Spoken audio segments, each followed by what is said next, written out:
Volvo's Mark III model S60 has the market's most elite mid-sized executive saloon models in its sights.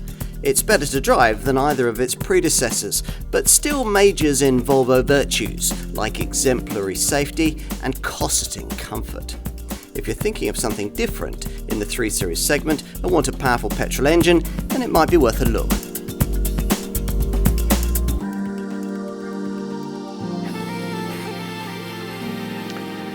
Does life really begin at 60? Well, if you're a potential Volvo owner, the answer may well be yes. The Swedish maker's third generation S60 saloon is, we're told, the most dynamic Volvo ever, both to look at and to drive. Something of a departure for a brand that's built its reputation on substance and safety rather than style and sportiness. But then something pretty radical was needed to break the German stranglehold on the BMW 3 Series dominated mid-sized executive market where this car has to compete. This Mark III S60 aims to provide it. If in buying a Volvo you expect all the design flair of a chartered accountancy firm, then this car will come as quite a shock, with sharp styling that sets it apart both inside and out. The promise is that this will be matched with a greater emphasis on driver involvement than any model that the company has produced in its history, and that's a much harder thing to deliver, particularly if, as we're promised, all this has been achieved without sacrificing the substance and the safety part of the brand value proposition. If you're familiar with the models this car has to compete against, you'll be surprised at Volvo's engine policy here. There are no diesels, and in common with the other modern era models which share this car's scalable product architecture platform, all of the power plants that are available are 4 cylinders and 2 litres in size. The S60 shares much with its V60 estate showroom stablemate, but unlike that car, it's built stateside. It's the first model to emerge from the company's manufacturing plant in Charleston, South Carolina. As will be a minor market for it, but even so, Volvo hopes to position this contender as a go-to choice for buyers bored with the usual segment offerings from Munich, Stuttgart and Ingolstadt. The clever T8 twin-engine plug-in hybrid variant at the top of the range may help here. That's a car that's also available in a more dynamic form with the brand's Polestar engineering package. Here though, we're going to try the T5 version that more customers will choose. Does it all add up? Let's see.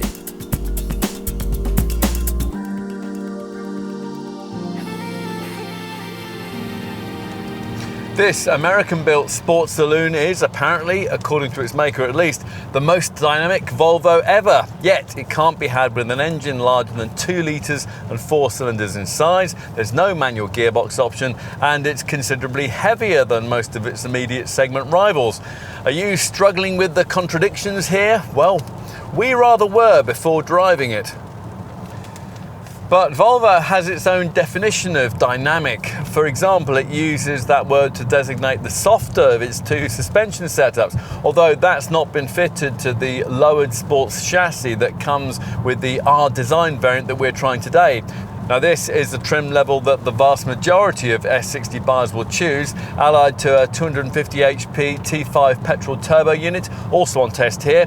From launch at least, those wanting this Volvo and needing to spend less than £50,000 were limited to this engine. That's right, there are no entry-level power plants, and perhaps most significantly, no diesels either, which you might think to be strange because this car's mechanically almost identical V60 estate showroom stablemate sells here primarily in diesel form.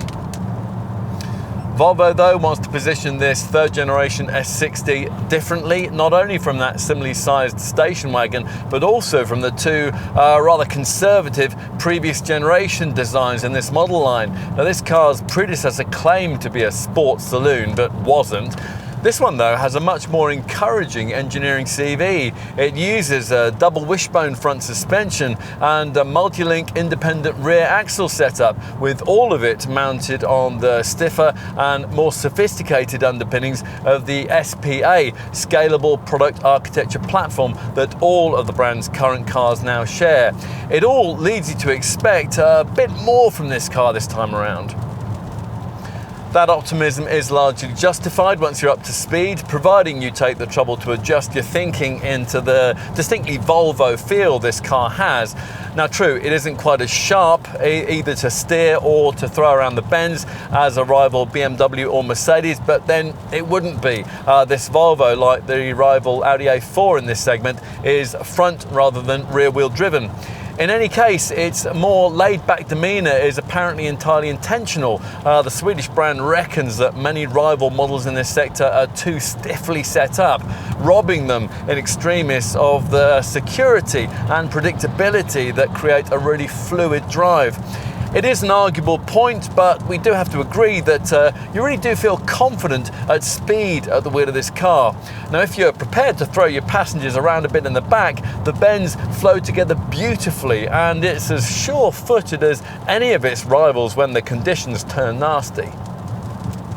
You're certainly served up the best ride and handling balance of any Volvo we've yet tried when it comes to the contrary objectives of comfort and composed body control. Although, having said that, there are times over porous surfaces when this car does feel a little more unsettled than you'd hope it might, especially if you fit the larger 20-inch rims that we're trying here. Now, if that bothers you, then a solution that we would recommend would be to opt for Volvo's extra cost active 4C chassis setup, the term standing for continuously controlled chassis concept. Now that 4C package doesn't include air suspension as it does on Volvo's larger models, but it does get you 4-corner adaptive damping, and once that's been fitted, you'll be able to alter ride quality to suit the road that you're on and the mood that you're in. A comfort orientated setup for the school run, or a sharper feel for the back doubles that you'll take to the office after you've dropped the kids off. Whether or not you choose to pay extra for that active 4C technology, your S60 will come as standard with the company's drive mode settings driving dynamic system. Now this is one of those setups which is now familiar in this segment, which can tailor throttle response, steering feel and auto gear shift timings to suit the way that you want to drive. It'll also alter those 4C chassis settings if you've had that package fitted. Now, unless you want to use the individual option and personalize all the different driving elements yourself, then there are 3 main modes to the system. The ones that you'll be most commonly using are either comfort or the frugally orientated eco option. Now the third choice, dynamic, is supposed to sharpen things up a bit, although to be absolutely honest, the only really noticeable dynamic setting change lies in the slightly quicker gear shifts that you get from the 8-speed automatic transmission, which all S60s have to have. Even with this mode selected though, the auto box can sometimes feel slightly undecided between ratios. It is a pity that the V60 model's slick shifting 6-speed manual isn't offered as an alternative.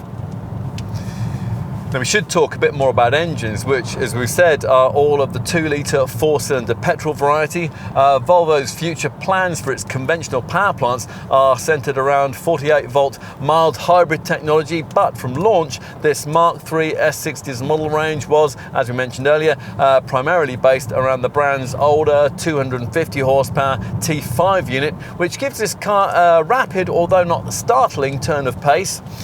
62 miles an hour from rest occupies 6.5 seconds on the way to 145 miles an hour. Now this engine could do with a bit more oral character, and peak power doesn't kick in until you get to 5,500 RPM, by which time the unit sounds a bit strained. But in its lower ranges, it's a tractable power plant, and it certainly makes light work of mid-range overtaking manoeuvres. Rather more interesting engineering though is found with the 2 all-wheel drive T8 S60 variants that sit in the priciest part of the range and which use Volvo's plug-in hybrid technology. Now the standard T8 uses a 303 HP version of the 2-litre engine, but the ultimate S60 is a top Polestar engineered T8 flagship derivative which tweaks that petrol power plant out to 318 HP and uses a set of Öhlins DFD dampers which are manually adjustable adjustable through no fewer than 22 different settings, and that's an arrangement that's rather better suited to Monza than the M4. Further to that end, the Polestar model also gets an underbonnet strut brace, a slightly lower ride height, and an increase of up to 10% in spring rates.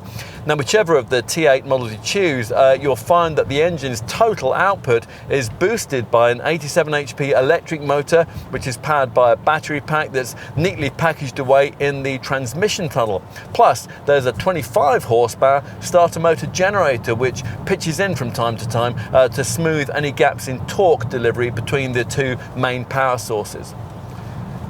The resulting package gives you a combined output of around 400 horsepower to play with, which translates, unsurprisingly, into sparkling performance from both the twin-engine models. The standard T8 makes 62 from rest in 4.6 seconds, and that's a figure that the Polestar engineered version trims to 4.4 seconds. And both cars have to be artificially restrained at 155 miles an hour. But if you drive with more restraint, there's also the potential for the kind of fuel and CO2 readings which theoretically could equal those of a frugal Super Mini. Now, which of these two extremes you reach in a twin-engine S60 will depend on your choice between the 5 driving settings which are offered by the T8 package. Ultimate speed is delivered by the power mode, which sees both petrol and electric units permanently working together. In the Polestar version, that setting is specially calibrated to give sharper throttle response, a quicker gear shift, and more driver-focused gear change settings. Alternatively, there are 4 other drive choices. There's a hybrid mode, which sees the 2 engines cutting in and out as necessary, an all-wheel drive setting that gives you permanent 4x4 traction, plus there's a pure electric option, which only uses the battery power, and which, according to WLTP figures, can take you up to 36 miles, and that's more than most people's daily commute on a single charge. There is even a save mode, so on a longer trip you can hold on to that charge until you get to the city driving that you might have to do at the end of the journey.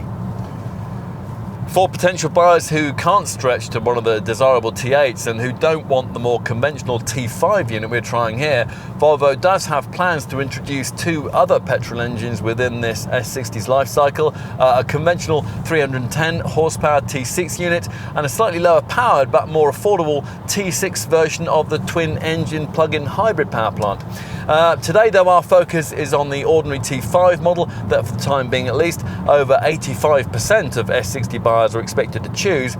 Now, as we suggested earlier, it can't deliver quite the cornering bite of a rival BMW or Mercedes, but if Volvo could sharpen the steering up a bit more, this model wouldn't be too far off the dynamic standards that those competitors set. But maybe all that's irrelevant, given that most customers will, in this car, select the comfort driving mode and never stray from it. They'll probably be much more interested in this S60's excellent refinement and its potential for a degree of highway-orientated autonomous driving technology, and that's courtesy of the optional IntelliSafe Pro Pack that gives you the brand's pilot assist system. Now, this is a setup that at cruising speeds of up to 80 miles an hour can effectively drive for you. It's able to take care of the steering, the throttle and the braking on major routes, reading the white lines on the road and keeping you firmly between them. As with the Mercedes version of this system, you have to keep your hands on the steering wheel at all times for the system to be operable, and a piercing beep will admonish you if you let go of it, and that reminds you of the safety first remit that governs so much about this car's design. And if you're a potential buyer, that's exactly as you'd want a Volvo of this kind to be.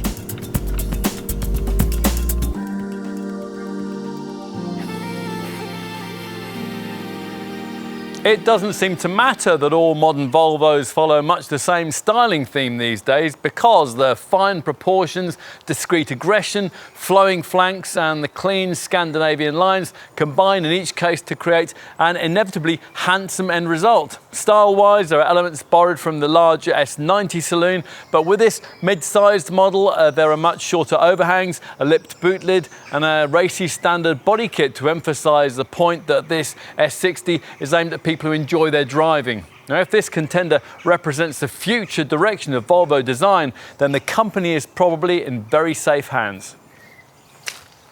As usual with the company's modern models, the front is distinguished by a set of full LED headlights incorporating a so-called Hammer of Thor design, emphasised by distinctive hammer-shaped daytime lighting guides that also flash orange when you indicate. These flank a chrome-framed main upper grille, complete with Volvo's traditional Iron Mark logo in its centre. Further down is a subtler lower air intake, part of a front apron that's more aggressively styled than it is on the bigger S90. This incorporates these purposeful corner cutouts that include LED front fog lamps and emphasise this Mark III S60 design's extra width. Let's move to the side, and it's clear from a glance here that this is now a far more serious rival to the smart German models that rule the mid-sized premium saloon segment. The rather apologetic curves of the previous model have been replaced by chisel-edged creases as part of a shape that looks longer and is. At 4.76 metres in length, it's 126 mils longer than before, and it makes it only 202 mils shorter than the larger S90. That not only makes this car slightly bigger than the brand's pricier XC60 mid-sized SUV, but it also means it's longer than direct class competitors. A 3 Series is 52 mils shorter, and a C-Class is even more compact, measuring in well under 4.7 metres. Just as importantly, this S60's profile is now much more toned and purposeful. Now, lots of little touches help here. This accentuated lower swage line, the crease that flows back over the rear door handle to emphasise the rear haunches, and larger wheels that vary in size between 18 and as much as 20 inches. We've got the biggest rim sizes here. Now let's take a look at the back. It's certainly a lot neater than the rear profile sported by the rather awkward looking S90, thanks to a swept back coupe-like rear window line, these smart E-shaped LED tail lamps, a subtle boot spoiler and slim bumper reflectors. Lower down, twin exhaust pipes with chromed sleeves poke from either side of the lower diffuser panel in what the Swedish maker hopes is a potent finishing touch.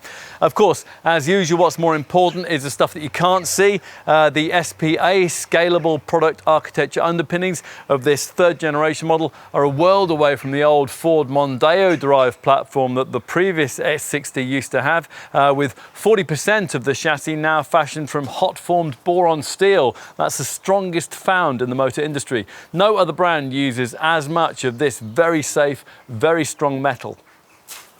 Time to take a seat at the wheel, the most important part of any car, according to Volvo's head of design.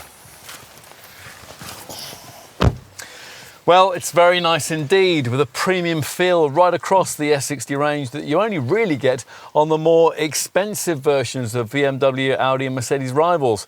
The brand says that when it's creating interiors, it applies the same principles that you would when you're designing a living room. High quality materials, intelligent use of space and attention to detail all work together to create a distinctly Swedish interior, which is simple and elegant. You could perhaps argue that rival Audi A4's cabin achieves a slightly higher level of fastidious perfection, but nothing else in the class surpasses what's on offer here. Plus, it helps that you don't have to have the sombre ambiance that characterises the German offerings in this segment. An area Scandinavian look with light leather shades and tweedy fabrics works really well in this car. Even here with this R Design Plus model, the usual darker finishing is set off by lighter seat piping and charcoal style trimming inlays that look very classy indeed. Suiting this model's supposedly sporty remit is a seating position that places you significantly lower than you would be in the brand's larger S90 saloon, and a fascia design that's visually styled to focus your attention on the dash. That's why the dashboard trim hasn't been allowed to extend into the doors. Now, as usual with Volvo's modern era SPA series designs, the front of the cabin is dominated by this Tesla-like 9.3-inch portrait formatted touchscreen, which removes nearly all the little buttons that would otherwise clutter up the dash. Now, the Swedish maker claims this to be an aid to safety. We're not so sure. Searching through screen menus for any given feature is arguably even more distracting than hunting for a hidden fascia button. And even when you do find what you want, the interface can be awkward. It takes 3 button pushes to get the air recirculation function working, for example. All of this is assuming you don't want to use the system's voice controlled functionality, which, to be fair, does seem to be a lot more intuitive in this car than it is in some rivals.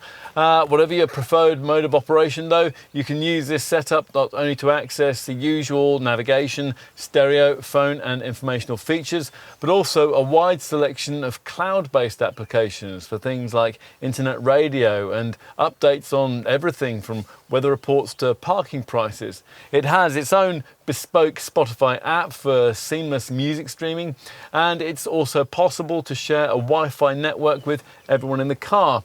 Unfortunately though, Volvo has chosen to make the Apple CarPlay and Android Auto smartphone mirroring systems that many buyers will want part of an extra cost smartphone integration package. That is disappointing, and it's also rather mean in a car of this price. You'll glimpse more high-tech screen technology through the 3-spoke multifunction steering wheel, where the normal conventional instruments have been replaced by virtual ones in this standard 12.3-inch active TFT crystal driver's information display. Now this is the kind of thing that you'd have to pay extra for in, say, a rival Audi A4, and of course, as with all such setups, it has the advantage that you can customize the look and feel of the instrument binnacle layout. You can change the look of the display with glass, minimalistic, chrome ring or red tinged performance layout styles, and you can decide what you want to view between the two big digital dials, sat-nav mapping for example. You won't need to look at these gauges very much though, because a head-up display comes as standard. Development of that apparently influenced the design of this rather ugly steering wheel. It is a pity that no alternatives offered. That apart, this cabin, as we've said, is aesthetically almost faultless, immaculately made and full of premium touches like this diamond cut start-stop control switch and the slatted cover for the centre dash compartment. And through it all, charismatic little signs of brand heritage are never far away. Take for example this little Swedish flag that's sewn into the driver's seat stitching. Plus there are class-leadingly comfortable seats. And over the years, Volvo has quietly earned a reputation for making the comfiest chairs in the business. Now this S60 continues that form line with what have to be the most supportive yet wonderfully pillowy seats in the mid-sized executive saloon sector. They're heated, they're power adjustable, they have multi-directional lumbar support, and they come with these neat front cushion extensions. The ventilation setup isn't ideal. There are no physical controls for the air conditioning, so to change the interior temperature on the move, you have to either use the fiddly center touchscreen or you have to master voice control. We like the clean zone interior air quality system though. Now this automatically switches to recirculation mode if outside conditions change, say you're in a polluted city centre or when you enter a smoky tunnel. It's also neat the way that the portrait touchscreen works by intersecting light rays, which means that you can operate it wearing gloves, and that's an important consideration in cold climates such as this car's home market.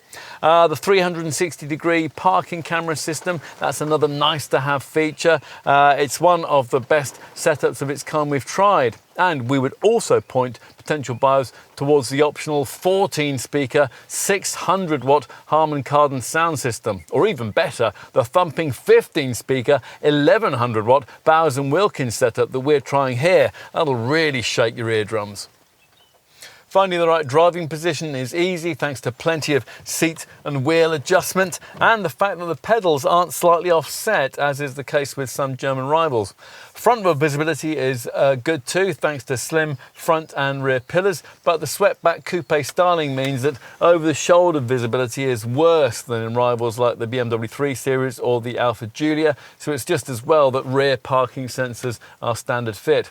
As for interior practicality, well, we'll be storing most of your odds and ends either in this reasonably sized glove box here or in the leather lidded storage box between the seats, which incorporates a couple of USB ports and which can also include an optional CD player. Ahead of that, the slatted sliding cover we mentioned earlier conceals a couple of cup holders, a small tray and a 12-volt port. There's also a lidded coin tray just ahead of the gear lever. There's an optional net in the front passenger footwell and ticket clips on both vanity mirrors. Plus there's another one on the lower corner of the windscreen. It's a pity though that the door pockets are so relatively small, and also that there's no overhead compartment for your sunglasses. Time to take a seat in the back. Now, we weren't quite sure what to expect here. Yes, the 96mm wheelbase increase that this car enjoys over its predecessor means it ought to be more spacious than before in the rear, but at the same time, there is also a slight reduction in roof height to take into account.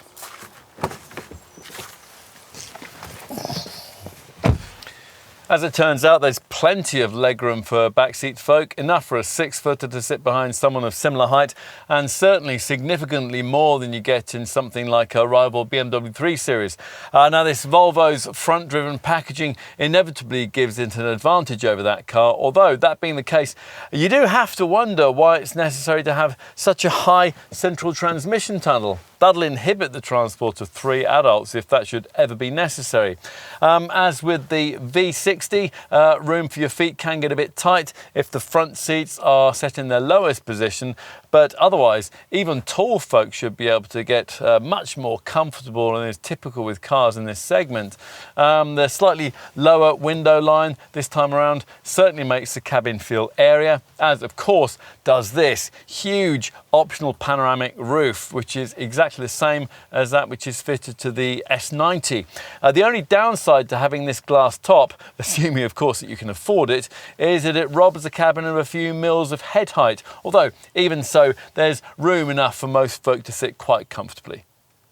On longer trips, you'll appreciate the incorporated B-pillar vents, the bright LED reading lights, and this neatly designed and beautifully stitched center armrest. It incorporates lidded storage for valuables, a storage tray, and a couple of pop-out cup holders. Plus, beverages can also sit in the provided molded recesses in the little door pockets. There are seat back nets, there are coin recesses in the door armrests, and there's an open cubby just above the transmission tunnel, below which a neat sliding cover hides a power port. Here the usual 12-volt socket has been replaced by an optional 230-volt 3-pin plug point. ISOFIX child seat attachments are of course fitted to the 2 outer seats.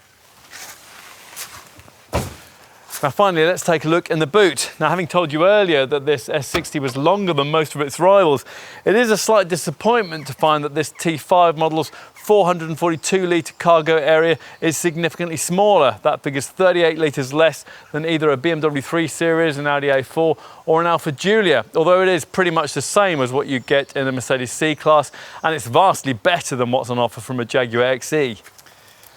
Whatever your perspective, it's certainly a very usable space, very nearly square, just over 1 metre deep, and it features a wide opening with a relatively low lip. That'll make it relatively simple to get awkwardly shaped objects like buggies and suitcases in, although the taller, broader bay in a rival 3 Series makes life easier in that regard. There's a netted area for small items on the right, plus you get 4 tie-down points in the floor, although rather meanly, Volvo does charge extra for bag hooks. If you need room for longer items, a ski hatch is provided. Annoyingly though, folding seat backs aren't standard fit. Volvo wants you to pay extra for a package that'll electrically retract them at the push of a button. Even then, you only get a 60-40 split rather than the more flexible 40-20-40 split offered by some rivals.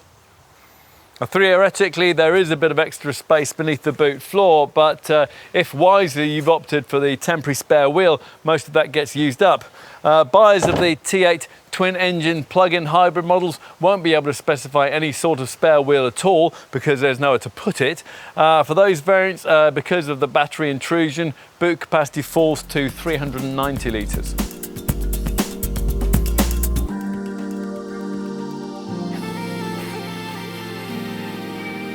Volvo's decision to focus sales of this S60 on the powerful T5 petrol variant tested here and the plug-in hybrid T8 makes this necessarily something of a niche product, especially when you consider that the brand is only offering its plusher trim levels with this car.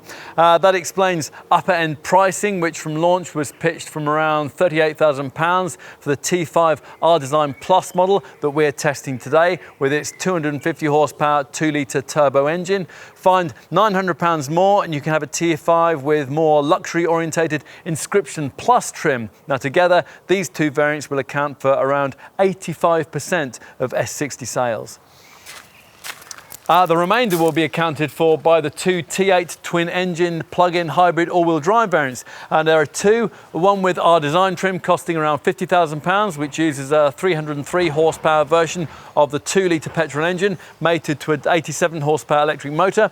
The other is the more sporting Polestar engineered model, which costs just over £56,000 and uses the same T8 engine, but with a 15 HP engine output increase. Whatever your preference with this car, T5 or T8, it'll only come with 8-speed automatic transmission. It's certainly brave of Volvo not to offer diesel engines with this car. Some might say foolhardy, given that black pump fueled engines still account for the vast majority of sales in this segment. But if you drill down into the detail here, you'll begin to understand the reasons behind Volvo's decision. First of all, the S60, unlike its competitors, will gain the majority of its sales in our market from retail rather than company buyers, people more likely to disdain diesel. And secondly, it's produced at a US factory that's primarily configured to serve the American and Chinese markets who don't want diesel at all. Now, before we get into rivals from other brands, let's see where this car fits into Volvo's own lineup alongside alternative 60 series contemporary models that share the same engineering. Now, this saloon undercuts an equivalently specified V60 estate by around £1,000. If you're comparing this S60 to the brand's equivalent XC60 mid-sized SUV, you'll find that an XC60 in front-driven R-Design T5 spec would cost around £3,500 more, or around £5,000 more in T8 form. But Volvo's aim here is to garner conquest market share from other makers in the premium badged mid-sized saloon segment. Now that's possible, but even if it happens, it won't amount to a great deal in terms of sales volume, because with direct competitors, the high output petrol engine and petrol plug-in variants that the T5 and the T8 S60 derivatives compete with account for only a tiny proportion of the overall model mix. Now we'll start with a look at rivals for this 250 HP T5 R-Design Plus version, since that's the S60 variant you're most likely to be buying. And we talked earlier about this car's plump £38,000 asking price. Well, a Mercedes C300 with 258 HP and similarly loaded AMG line trim will cost around £2,500 more. The closest Audi A4, the 45 TFSI 245 PS variant, that would cost about £4,000 more, although that does include quattro four-wheel drive in compensation. Switch your attention to the BMW 3 Series. You'll find that a 330i with M Sport trim would cost around £1,500 more than this S60. You might note though, that you get this almost the same level of performance that this Volvo offers by opting for a 184 HP 320i variant, which with M Sport trim would save you around £2,500 over this Nordic model. Arguably though, the real competition to this Swedish saloon lies beyond the three German brands who dominate this segment. Someone prepared to consider the S60 is likely also to be the kind of person with brochures for cars like the Jaguar XE, the Alfa Romeo Giulia and the Lexus IS piling up in their in-tray. Maybe even the Kia Stinger and the Volkswagen Arteon 2. So, how has this Volvo been priced in comparison to those pretenders to segment sales success? Well, a Jaguar XE P250 has an engineering spec that's very similar to that of an S60 T5, and it'd save you around £2,500, but it's much smaller in the back and the boot. We'd be more inclined to consider the Alfa Romeo Giulia. That costs around £40,000 in comparable 280 horsepower turbo petrol Veloce spec, but it's almost as quick as this Volvo with a 200 horsepower version of the same engine, and that will save you around £4,500. The other models we mentioned are slightly less directly comparable to what's on offer here. In the case of the Lexus IS, and indeed that brand's larger ES saloon, that's because only a non-plug-in hybrid engine is offered, so you won't get the same level of performance that you would enjoy in an S60 T5, although obviously efficiency will be on a different level. If you're not bothered by that, then let's tell you that a 223 HP IS with a comparably dynamic F-Sport trim will save you around £2,500, while a 215 HP ES F-Sport will cost around the same as this Volvo. As for the Kia Stinger and the Volkswagen Arteon, well, they are 5-door hatchbacks, not saloons, although their Gran Turismo styling might make up for their lack of premium brand credentials. If that is the case, then you might want to know that a Kia Stinger with a 244 HP 2-litre TGDI engine and fully loaded GT Line S spec would save you around £2,500 over this Volvo, and an Arteon in top R-Line 2-litre TSI 272 PS trim would cost around £3,000 more with the 4Motion 4-wheel drive system that you have to have at that level. And finally, word about the S60's market positioning in £50,000 T8 twin-engine plug-in hybrid form. Now, the two most obvious plug-in segment rivals, the BMW 330e and the Mercedes C300e, undercut this Volvo significantly on price, well, at least at first glance. Spec either up to the level of an S60 R-Design Plus model, though, and the price gap would narrow significantly. At which point, you'd then remind yourself that, unlike those two German models, the S60 T8 gives you the security of all-wheel drive. It's harder to see what alternative models you'd be considering if you had your eye on the uprated £56,000 Polestar engineered version of the S60 T8. It's fast, but not quick enough to rival models like M3s or Mercedes C43s. And anyway, it's obviously a different kind of car that, for the time being, resides in a sports hybrid saloon class of 1. Enough with the comparisons, we've made them so you don't have to. Now ultimately, if you want this Volvo and its niche performance petrol engines fit with the kind of mid-sized premium saloon product that you were looking for, then you'll probably be sold on this car because of its looks, because of its comfort, its safety credentials, and possibly also because it's deliciously different from everything else in the segment. Now, if that is the case, then for you, the deal might well be sealed by a very complete level of specification, and that's something that Volvo claims to have offered here. Let's check it out in detail. Now we'll start by covering the standard specification that all S60s have. At the time of this test in summer 2019, R-Design Plus was the entry-level spec, and Volvo wasn't committing to offering lower trim levels in the future, but if they do, then the following equipment items will all still feature. So you can tick off things like auto headlamps and wipers, rear parking sensors, an alarm and full LED headlights that at night can dip themselves automatically for you. Driving stuff includes cruise control, adjustable steering force, and a drive mode setting system, which allows you to alter steering feel, throttle response, and gear shift timings, all based on the way that you want to drive via comfort, dynamic, and eco settings. Other standard cabin features include 2-zone electronic climate control, keyless start, leather for the steering wheel and the gear knob, and for the front seats, powered height adjustment and lumbar support. More notably, also included as part of the deal is a class-leading package of electronic safety equipment. Now, we'll get to that later. And a 12.3-inch active TFT crystal driver's information display to replace the usual instrument dials. This works in conjunction with the standard 9.3-inch center console portrait touchscreen that you might be familiar with from the other Volvo models. From here or via voice control, you can enjoy a 10-speaker, 170-watt sound system with DAB digital radio. In addition, there's a sensorless navigation setup with traffic information and European mapping, plus, as you expect, Bluetooth phone compatibility and USB and aux in ports. Unfortunately, and rather unforgivably given the prices being asked, the package that gives you Apple CarPlay and Android Auto smartphone mirroring costs extra, which is strange because potentially you might be using your smartphone quite a lot as part of owning this car. That's because all S60 owners get free use of the clever Volvo on-call app. This gives you stolen vehicle tracking plus an emergency and breakdown call system. In addition, it enables you to plan journeys in advance at home or at your desk and then download them into your car. With the on-call app, you can also monitor your S60's fuel level, log journey data, check when the car is due for a service, and lock or unlock the doors, all via your smartphone.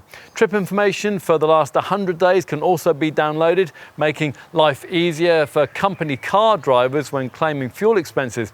You can even activate a timer that will remote start the engine, warming or cooling the cabin while you have your breakfast. So that's the S60 spec starting point. Let's get on to the particular features that collectively create the R-Design Plus and Inscription Plus trim levels. Let's start with R-Design Plus, since that's what most people will probably want. Now, this spec level gives you smart 18-inch 5 double-spoke diamond cut alloy wheels, front parking sensors, keyless entry, LED front fog lights, heated wiper blades, headlamp washers, tinted windows, and active bending headlamps that adapt to traffic and road conditions and turn with the bends. On the T5, you get a stiffened sports chassis too. Inside an S60 R-Design Plus model, you'll find contoured sports seats trimmed in a leather textile combination, an auto-dimming rearview mirror, sports pedals, heat for the front seats and the steering wheel, metal mesh cabin inlays, and a heated windscreen. Inscription Plus bars, meanwhile, get 18-inch 10 multi-spoke wheels with chrome inserts on the grille, the front bumper and the window surrounds. There's a softer dynamic chassis setup too. Inside there's full leather ventilated upholstery with soft nappa hide and full electric adjustment with powered seat side supports and memory settings. The cabin of an S60 Inscription Plus model is embellished by classy driftwood cabin inlays, extra exterior touches of chrome, front aluminium tread plates, and multicoloured interior ambient lighting that also extends to the footwells and to the door sills. Now, we'll finish our perusal of standard S60 spec by covering what you get if you were to stretch to the flagship T8 Polestar engineered model. Polestar is Volvo's division for enhancing the performance of its electrified models, and for this top S60 it's specially optimized the engine, the gearbox, the brakes and the chassis. Plus, at this level you get a set of gorgeous 19-inch 5 Y-spoke polished black forged alloy wheels, special black chrome exhaust pipes, a tailored instrument panel, aluminium tread plates and even gold seat belts. Whatever your choice of S60 derivative, you'll have got the idea if you've stuck with us to this point. Across the range, you don't go short on kit, although it is annoying to have to pay extra for a few essentials. Now, we've already mentioned the optional smartphone mirroring. You also have to pay to add in a spare wheel and the folding rear seat backrest, which only comes in powered form. That folding backrest also comes included as part of the optional convenience pack that additionally incorporates a rear seat plug socket for rear seat folk, plus baggage hooks in the boot and a front tunnel net pocket. As usual in this class, metallic paint costs extra too. We've got the osmium grey shade here. There are 2 pricier premium metallic shades available too, crystal white and bursting blue. The 2 solid colours, blackstone and ice white, are the only ones that come as standard. If you want to go further, then we'd recommend the panoramic tilt and slide glass sunroof that's been fitted to our test car. Now, this also comes as part of an optional Xenium pack, which additionally gives you a parking camera, 360-degree surround view setup, and a park assist pilot system that's able to help you locate a space and then automatically steer you into it. A rear park assist camera is a standalone option.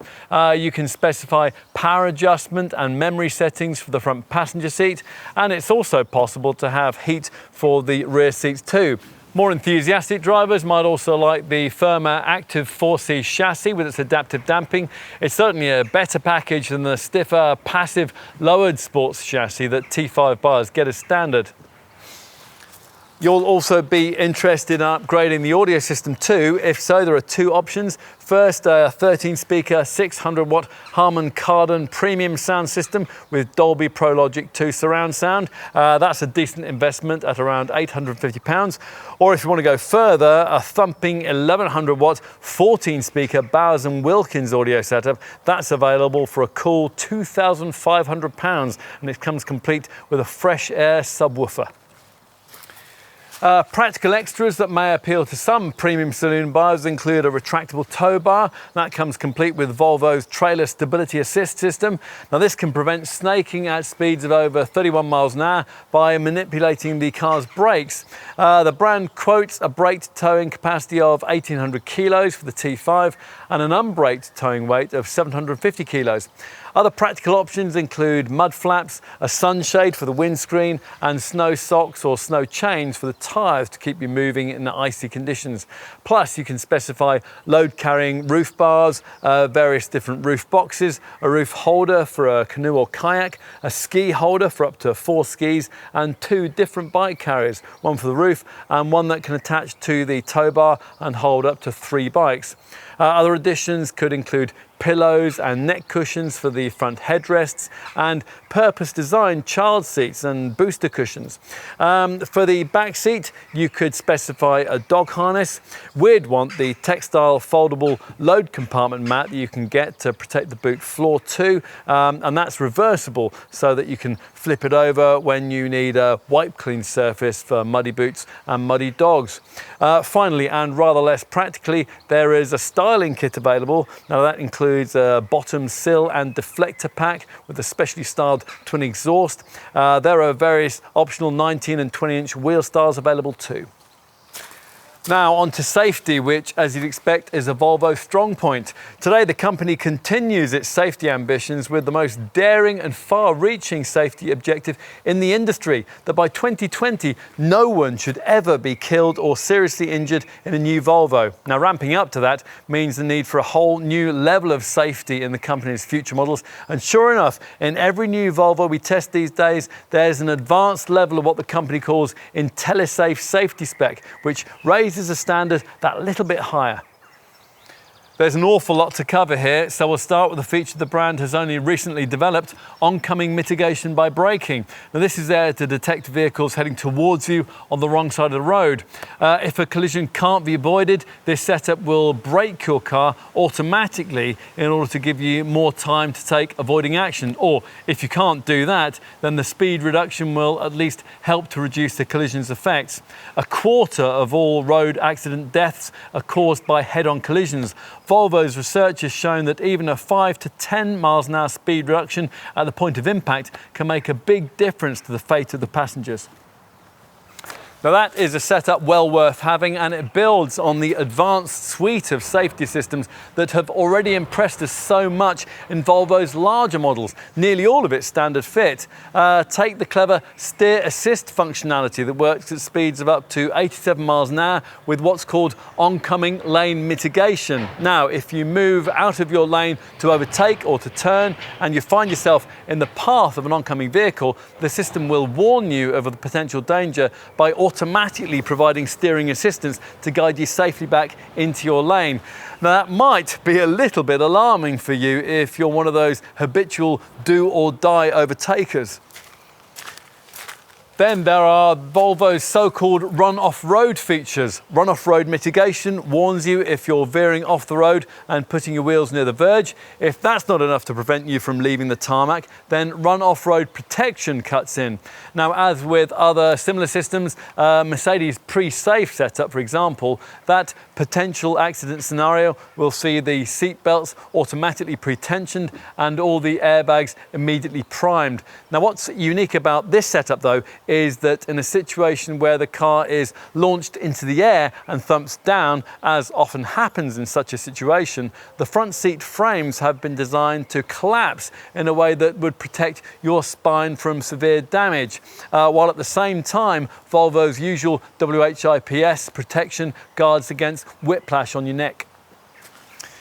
Perhaps more familiar modern camera-driven safety feature for buyers in this segment is autonomous braking. Now that's the kind of system that uses a combined camera and radar unit at the top of the windscreen to scan the road ahead as you drive for potential accident hazards. Now this is a setup that can automatically brake for you if a moving or stationary person or object is detected and you haven't noticed it. Even here though, this Swedish brand has taken things to the next level. Volvo's version of autonomous braking is called City Safety with steering support, and as that name suggests, it's a system that can not only automatically apply the brakes in extreme situations, but also one that can apply extra steering lock to help you to turn away from a potential accident. This package should be able to allow you to avoid a collision entirely if the speed is under around 30 miles an hour, while it would reduce its severity if you're travelling faster than that. It works as effectively at night as in the day too. There are a number of inclusive aspects to this city safety technology that we really like. One is the full auto brake element. So let's say you're momentarily distracted and you go to move off from a roundabout or come out of a turning directly in front of another motorist. Well, in this car, you won't be able to. Your S60 will detect that oncoming vehicle and it will automatically apply the brakes to prevent the accident. Also built into the city safety system is the large animal detection feature. Now you might think that there's a relatively low likelihood of you ever hitting a large animal, but Volvo doesn't, and with good reason. Now apparently a third of all accidents in Sweden are of this type, so there's long been a genuine need for someone to do something about that. Now this particular setup was originally developed to deal with elk and moose, but for our shores it's said to be particularly effective at warning you when deer are approaching from the side of a dark road ahead. Other standard safety features include more familiar things like twin front side and curtain airbags, plus a driver's knee bag, ISOFIX child seat fastenings, a pedestrian-friendly active bonnet, and a road sign information display that pictures road signs as you pass them and then displays them for you on the dash.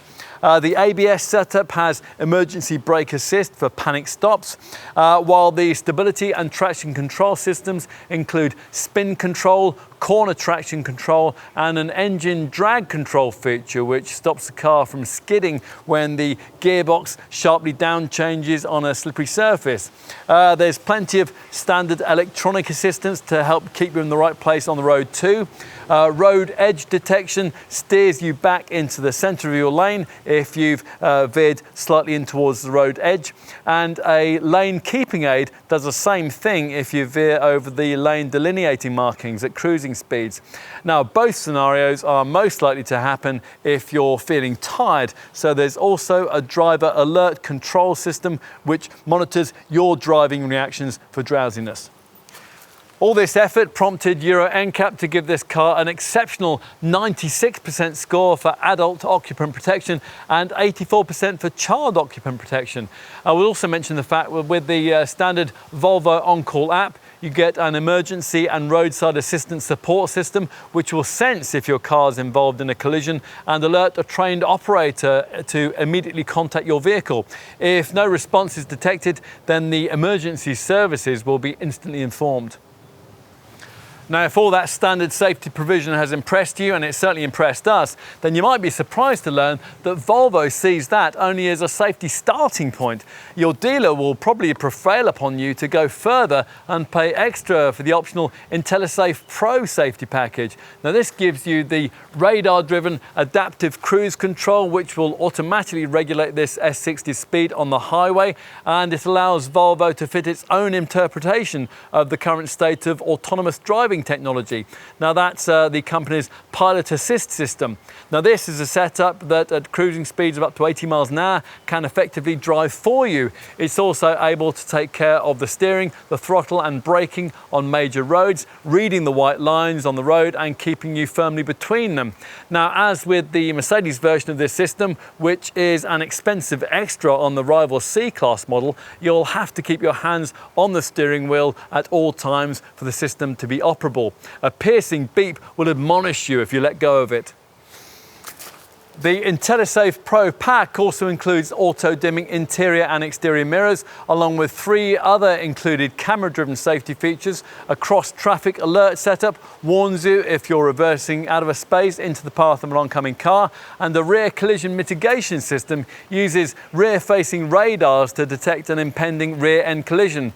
If one's imminent, then your S60's rear tail lights will flash to alert the oncoming driver at the same time as your seat belts are tightened and the brakes are applied to prevent your vehicle being pushed out into oncoming traffic. The final IntelliSafe Pro Pack feature is a blind spot information system, and that's a very clever one. Now, like other camera-driven blind spot setups, this one will warn you if there's a vehicle that you haven't seen when you're just about to pull out to overtake. However, this one goes further. It uses the steer assist technology that we mentioned earlier to automatically bring your car back into its own lane if you're traveling between 37 and 87 miles an hour. It's all very reassuring. Apparently, a Volvo owner is 50% less likely to be involved in a crash than an average driver, and you can see why.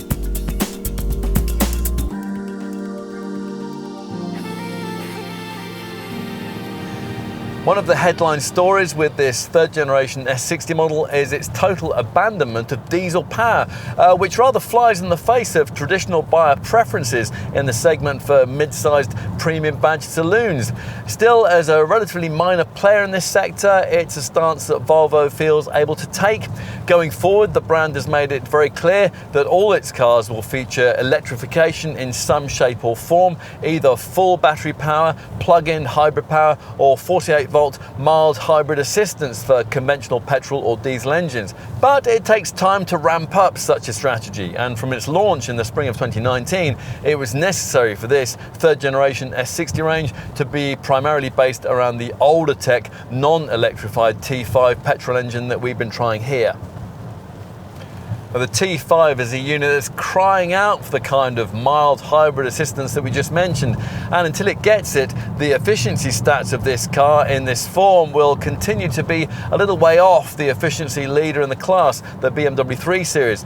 For the record, an S60 T5 manages up to 39.8 mpg on the WLTP combined cycle and 152 grams per kilometre of NEDC rated CO2. To be fair, that is about the same as you get from a rival Mercedes C300, Audi A4 45 TFSI or Jaguar XE P250 models, but the CO2 figure in particular is some way off the 134 grams per kilometre showing of a comparable BMW 330i. Perhaps we shouldn't be too hard on Volvo here. To have matched most of the opposition while fronting up with a heavier curb weight, at least 1.6 tonnes, is a decent achievement. Much of the credit for that goes to the Drive E technology that the Swedish brand has used with all the 2-litre power plants that have to sit beneath this car's bonnet.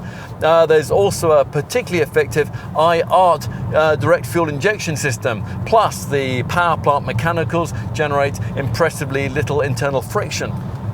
In addition, there's the usual stop-start system that cuts the engine when you don't need it in traffic, and there's a frugally orientated eco mode in the drive mode setting system that gives you a green tinged gauge that you can use to regulate throttle application. The eco mode also tweaks the air conditioning and all the vehicle's mechanical settings for economical use. Plus, if you use it at cruising speed, an eco coast function will automatically be activated, and that will disconnect the engine so that you're merely traveling on your car's kinetic energy, and a prod on the throttle is all that's necessary to restore normally powered motion. So you can monitor the effectiveness of all that. There's a driver performance section of the center console touchscreen which shows graphically how your efforts towards frugality have fared over those miles. There's also a stage beyond all of that though for potential S60 owners to consider. Just how efficient could this car be if all that Drive E cleverness were to be matched with the impressive possibilities of plug-in hybrid technology? Well, in its top T6 and T8 twin-engine S60 variants, the brand delivers an answer to that question. The twin-engine part of that name references the way that with these models, a turbocharged 2-litre petrol engine is mated to an 87 horsepower electric motor motor driving the rear wheels, and which is powered by a rechargeable 10.4 kilowatt hour battery pack. Now this delivers an all-electric driving range which is WLTP rated at up to 36 miles. That's assuming you switch into the pure all-EV driving mode, which is provided with the twin-engine powertrain. Note that with the top Polestar engineered T8 variant, the battery-powered range will be slightly lower. More usually though, S60 plug-in hybrid owners will be driving in one of the other provided drive mode settings, usually hybrid, which will see the powertrain switching seamlessly between petrol and electric power as required. There's also the option to hold the battery's charge for use later in your journey, let's say for the town driving that you might do at the end of a long trip. Until that point though, you'd be at the wheel of quite a thirsty mid-sized saloon that'll become even less economical if you were going to use the option to charge the batteries up in the car on the move with the engine acting as a generator. It'd be much better, of course, for an S60 twin engine model owner to do as much charging as possible from the mains before setting off. Customers will be able to buy a wall box from Volvo that will charge their cars on 16 amp power in about 2.5 hours. If you're out and about and you can find a 10 amp public charging point, then the charging time will be slightly longer, about 3.5 hours, while connecting up to a normal domestic 3-pin 6 amp supply will take 6 hours. As with any plug-in hybrid, it's certainly true that in everyday use you'll never actually achieve the official fuel and CO2 returns quoted. For reference, in the case of the standard T8, those are officially quoted at a WLTP reading of up to 176.5 mpg and an NEDC rated CO2 figure on 19-inch wheels of 39 grams per kilometre. Pie in the sky? Yeah, probably, but the important thing is that the government believes those stats, so business users will be able to write down as much as 100% of the cost of an S60 twin engine model against their tax liability. And a 40% taxpayer could be driving one of these plug-in hybrid variants while incurring a BIK tax bill of no more than around £100 a month. So if you're a business buyer browsing in this segment, then those are figures that'll reward a bit of thought if you're just on the point of blindly signing on the dotted line for a conventional 6-cylinder diesel model from a rival brand. Let's get back though to the mainstream S60 models that most potential buyers will be considering and talk about an issue that's absolutely crucial in this segment, that of residual values. Now you might perhaps expect those of a relatively expensive Volvo saloon to lag severely behind the kinds of figures that you could realise in a rival BMW or Mercedes. You'd be wrong though. The S60 is selling here in fairly restricted numbers, and that, along with this model's many other attributes, is really likely to further improve Volvo's performance in the mid-size premium saloon sector when it comes to depreciation, to the point where independent experts CAP reckon that after owning a typical T5 R-Design Plus model for the usual 3-year, 60,000 mile ownership period, you get 39% of your original purchase price back, or 46% after 3 years and 30,000 miles. Both figures are very class competitive, as are the benefit in kind taxation ratings, between 34 and 35% for the T5, which translates into a monthly payment for a typical company taxpayer of £212 a month. You can slash that though by going for a T8 variant, which in standard form has a BIK rating of just 16%. As for insurance, well, an S60 a T5 R-Design Plus model sits in Group 34, which, to give you some class perspective, is 4 groups above a rival Audi A4 45 TFSI. Maintenance should be relatively affordable for a car of this kind, with intervals every year or 18,000 miles. 3 or 5 year prepaid servicing packages are available to help you budget ahead. Make use of the helpful on-call with app remote connectivity system, and you'll find that this Volvo can be programmed to autonomously realise when a service is due and then automatically book it for you at a dealership of your choice.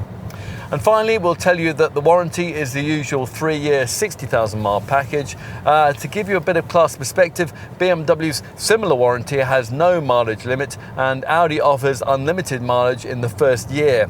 All S60s get a paint warranty for 3 years and a corrosion warranty that covers the car for 12 years. 12 months of roadside assistance is also included, and there'll be a free software update every time you book this Volvo in for maintenance.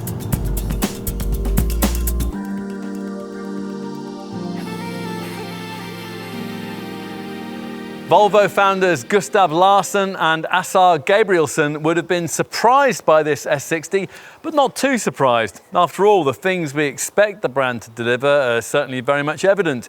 Class-leading safety, solid build quality, and a cool, classy Scandinavian feel. It's just that in this case, for the first time, they've been fused with more vibrant design, a more driver-focused chassis, and high-tech engine technology. A small brand Volvo may be, but it's punching well above its weight here. This S60 is a more engaging steer than its predecessors, but it still doesn't handle as sharply as some rivals because it has other, arguably more important priorities. And it recognises that for some, driving enjoyment also comes with a lowering rather than a raising of the heart rate. Now, previously with this model, combining that approach with safety-orientated credentials created a rather forgettable end result. But this third generation version has been a car we've genuinely enjoyed. Now, if you're just about to sign for a premium 3 Series or A4 sized saloon and you want one with a powerful petrol unit or plug-in technology, then you might want to try one of these before you do. The problem is that those caveats will limit this S60's market penetration severely, nor does it help that the T5 engine that most will choose isn't class-leading efficient. Still, for an important part of this car's largely retail-orientated audience, that may not be too significant. It certainly won't overly bother the American and Chinese markets that this US-built design is now largely aimed at. For these people, the grand way that this Volvo sweeps along will matter more. It's got arguably the best cabin in the segment, and its looks position this S60 as a kind of distinctive choice of the 3 Series, a C-Class or an A4 will never be.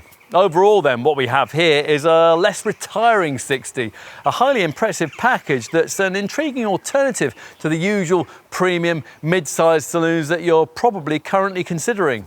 Now, it's not a mainstream choice, but if you're not a mainstream buyer and the engine options suit you, then there's just a chance that you might like an S60 very much.